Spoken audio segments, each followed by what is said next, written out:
今次同大家分享呢，就係關於我 pre-wedding photos 嘅少少情況同埋花絮嘅。咁 make up 方面呢，我就揾翻 Bowie 啦。咁而影相呢，就揾咗 Leo 嘅。影 pre-wedding 嗰日呢，都幾靚氣㗎。點解呢？其實預咗朝頭早呢會係 outdoor 嘅，咁就去個郊野公園嘅。但係嗰日黑色暴雨啊！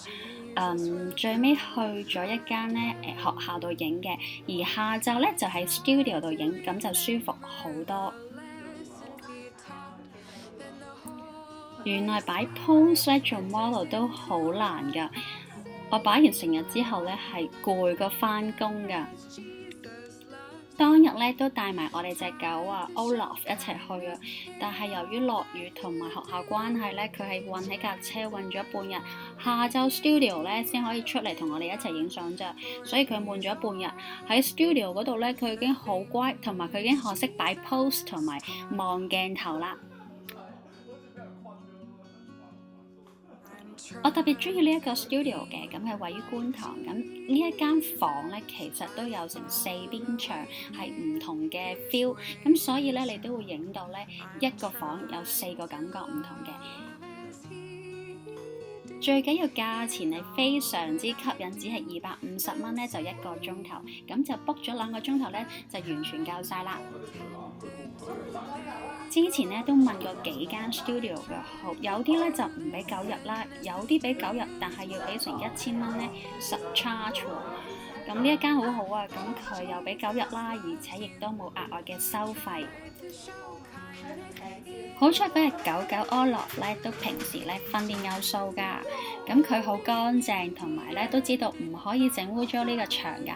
當佢咧知自己要去廁所嘅時候咧，就同姐姐講，咁啊吠2聲，wow wow wow，咁之後姐姐就知道佢原來係要去廁所啦，咁就帶佢出去放電同埋去廁所啦。仲有一件好搞笑嘅事情就係一入到去房咧有塊大鏡喎。Olaf 狗原來冇見過一塊咁大嘅鏡，咁我以為前面有隻狗同佢玩喎，係咁吠喎。因為 Olaf 平時好少吠，咁我哋以為咩事啦？原來佢好想同鏡嗰隻狗仔一齊玩咯。嗰日影完相之後咧，我係大昏迷㗎，我連妝都冇落咧就瞓咗覺，到半夜先起身咧再落個妝咁樣嘅。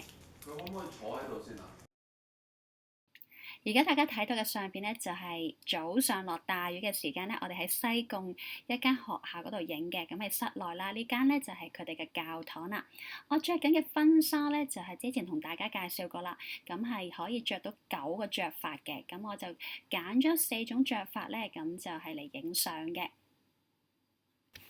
臨走之前呢啲雨咧都開始細翻少少啦，咁我哋就可以喺學校出邊一個大草原嗰度咧，可以影翻啲相啦。咁好多自然嘅環境啦，同埋個學校咧都好有歷史嘅價值㗎。一路以嚟咧，我同我先生都想個 wedding 咧係 simple 同埋係越簡單越好㗎。咁喺香港咧，我哋就係擺咗個 cocktail reception 嘅啫，咁就請咗大概50零人左右啦，咁計埋屋企人嘅。咁呢間餐廳咧就喺金鐘叫做 Amo， 咁就 Asia Society 咧隔離咧就係見到㗎啦。當日咧，我哋就冇做一啲油畫，反而將 pre-wedding 嘅相咧係曬咗出嚟，放喺相架度，咁就當一個 album 俾大家睇。咁啲相架亦都可以攞翻屋企咧擺翻，我覺得會實際啲啊。咁 wedding 當日咧，咁我哋就係食 lunch 嘅，咁就有3個 course 啦，3個 course 都有得揀嘅。可能當日太多人啦，咁佢哋人手好似爭少少咁啊，有少少亂咁。我嘅 wedding cake 咧就非常之簡單，咁裏邊咧係朱古力 mousse，非常之好食㗎。當日亦都有啲咧少少嘅玩意俾大家影相用㗎啦。另外都想大讚下自己個背脊啊，咁之前做咗啲果酸嘅背部嘅 treatment 啦，所以當日咧個露背裝咧個背脊係滑捋捋㗎。另外屋企人都幫我哋預備咗啲氫氣球啊，佢哋嘅受歡迎程度咧係非常之高嘅，好多人揾佢哋影相啊。咁呢間餐廳其中一個特點咧就係佢周圍都係好多綠色嘅樹木啦，同埋咧出邊有大大嘅空地咧俾你人影相啊，或者小朋友玩都可以嘅。咁呢一個咧就係我哋一個非常之簡單半日嘅 wedding 啦。